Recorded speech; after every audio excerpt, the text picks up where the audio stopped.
Inoperahan ako, ah, ang nangyari, hindi nila natanggal yung aking sisalinan.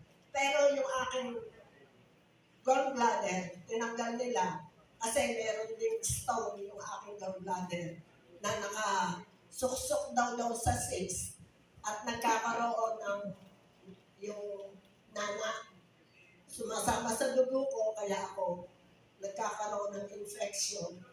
Malapit na mapunta sa sepsis, septic shock. Kaya, yun nga lang, hindi nga, yun ang naging dahilan kung ba't ako nahihimatay lagi. Ang sabi ng mga doktor, nung maoperahan ako, mag-stay ka muna dito. Sabi ganyan. At may sasabihin kami sa iyo, sinikreto na nila ako.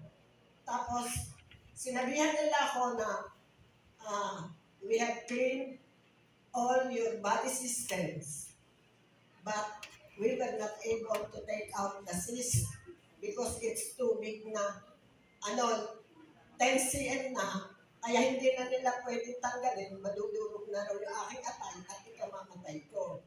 Kaya, ang ginawa nila, sinabihan na lang ako, just do it this way, eat the right food, and enjoy your life. Hindi ko malaman ang gagawin ko noon. Parang hindi ko matanggap.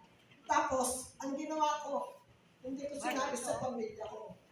Umuwi ako ng Pilipinas, sinabi ko sa kanila, umuwi ako ng Pinas, doon ako magpapalakas.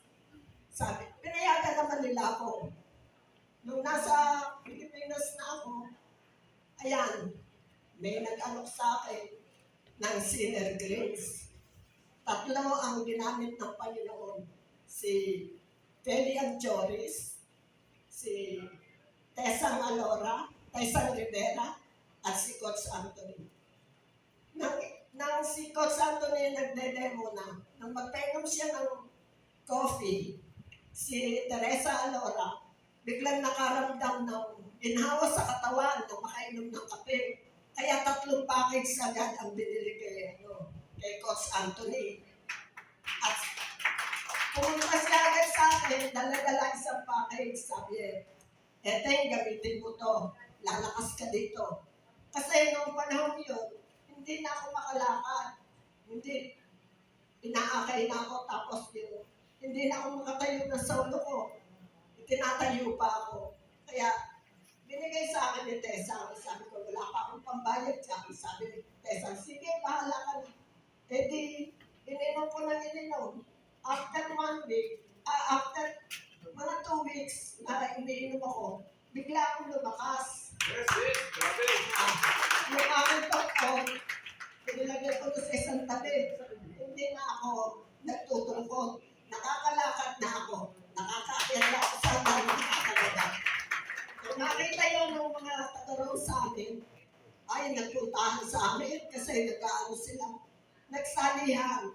That time, in 1.5 months na nag-member ako dito, ay 45 directs ang nakuha ko.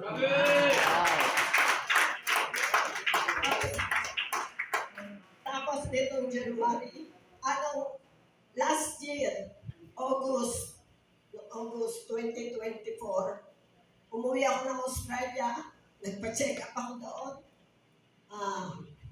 Nilaboratory ako lahat-lahat. Sabi ng doktor, paano nangyari? Wala na yung cyst mo. Yes. Natulong na. Nakita ko yung aking iniinom at sabi nila, ang galing nito Sabi ko, magaling talaga. Tapos nitong January, umuwi uli ako ng Australia. Nagkataong, yung sa tende ng lamig, nilagnat ako. Uuwi na uli sana ako after 3 days. Hindi na ako sinama ng mga anak ko. Ang aking flight ay kinancel nila. Ngayon,